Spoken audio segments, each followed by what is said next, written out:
बिस्मिल्लाहिर्रहमानिर्रहीम। अस्सलाम वालेकुम डियर स्टूडेंट्स हम लोग 9th कंप्यूटर कर रहे हैं, जिसके हम लोगों ने पहले 2 चैप्टर्स के शॉर्ट क्वेश्चंस कंप्लीट कर लिए हैं। आज की इस वीडियो के अंदर हम लोग unit number 3 digital systems and logic design इस चैप्टर के एक्सरसाइज में से शॉर्ट क्वेश्चंस कंप्लीट करेंगे। तो जो बच्चे चैनल पे नए हैं वो लाजमी तौर पे चैनल को सब्सक्राइब कर लें ताकि नई आने वाली वीडियोस बआसानी आप लोगों तक पहुँच सके। एक्सरसाइज में स्टूडेंट शॉर्ट क्वेश्चन नंबर 1 है, define a Boolean function and give an example. इसका आंसर पेज 55 पर दिया गया है। शॉर्ट क्वेश्चन नंबर 1 के लिए स्टूडेंट्स आप लोग पेज 55 पे आएंगे। कंस्ट्रक्शन ऑफ बूलियन फंक्शंस, यहाँ से इसका आंसर शुरू करेंगे। Boolean functions are algebraic statements that describe the relationship between binary variables and logical operations.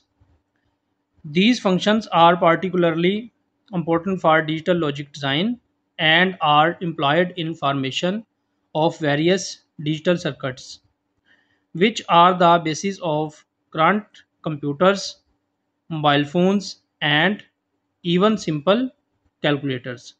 तो यहाँ तक आप शॉर्ट क्वेश्चन नंबर 1 का आंसर करेंगे। Short question number 2, what is the significance of the truth table in digital logic. Digital logic में truth table की अहमियत क्या है। इसका आंसर पेज 68 पर दिया गया है। इसका आंसर स्टूडेंट्स बुक में से ज़्यादा बेहतर नहीं मिल रहा था, तो मैंने यहाँ पे सिंपल करके आप लोगों के लिए लिख दिया है। यहाँ से आप लोग कर सकते हैं। शॉर्ट क्वेश्चन 2 के लिए स्टूडेंट्स आप लोग यहाँ से लेके यहाँ तक इसका आंसर कर लेंगे। Truth table represent all possible input and output combinations for a given logic expression. Truth tables help in understanding how individual logic gates work and how they behave when combined with other gates। तो यहाँ तक आप short question number 2 का answer करेंगे। Short question number 3, explain difference between analog and digital signals. इसका answer page 50 पर दिया गया है। शॉर्ट क्वेश्चन 3 के लिए स्टूडेंट्स आप लोग पेज 50 पे आएंगे। यहाँ से लेके यहाँ तक इसका आंसर करेंगे। एनालॉग सिग्नल और digital signal. Analog signal continuous होते हैं और ये डिस्क्रीट होते हैं। ये इनफिनाइट पॉसिबल वैल्यूज़ होती हैं और ये फिनाइट होती हैं 0 या 1।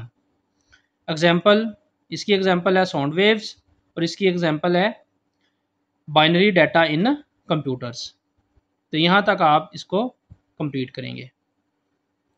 Short question number 4, describe the function of A not gate with its truth table. इसका आंसर 54 और 55 पर दिया गया। शॉर्ट क्वेश्चन नंबर 4 के लिए स्टूडेंट्स आप लोग पेज 54 पे आएंगे।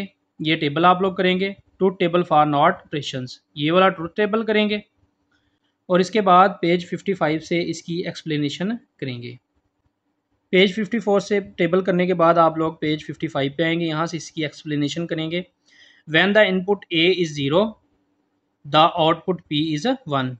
जब इनपुट ए 0 होती है तो आउटपुट 1 होती है। When A is 1 the output value of P is 0. A NOT operation performs the negative of the input variables. It gives the opposite value. This operation is important in digital logic design to generate more complex logic functions and verify the functionality of the digital circuit। तो यहाँ तक आप लोग short question number 4 को complete करेंगे। Short question number 5, what is the purpose of a Karnaugh map in the simplifying Boolean expressions. इसका answer page 64 पर दिया गया है। शॉर्ट क्वेश्चन 5 के लिए स्टूडेंट्स आप लोग पेज 64 पे आएंगे। यहाँ से लेके यहाँ तक इसका आंसर करेंगे। कर्नाफ मैप, इसे के मैप भी कहते हैं। It developed 1953। A Karnaugh map, K map is graphical representation which can be use to solve Boolean algebra expressions and minimize the logic functions where algebraic computation are not employed. It is a technique in which the truth value of Boolean functions is plotted to enable the identification of patterns and to perform term combining for simplification। तो यहाँ तक आप लोग short question number 5 को complete करेंगे। इस तरह students हमारे चैप्टर नंबर 3 के शॉर्ट क्वेश्चंस कंप्लीट हो गए। इंशाल्लाह आने वाली वीडियो के अंदर हम लोग चैप्टर नंबर 4 के शॉर्ट क्वेश्चंस कंप्लीट करेंगे। तो जो बच्चे चैनल पे नए वो लाजमी तौर पे चैनल को सब्सक्राइब कर लें ताकि नई आने वाली वीडियोस बआसानी आप लोगों तक पहुंच सके। वीडियो वॉच करने का बहुत शुक्रिया। अस्सलाम वालेकुम।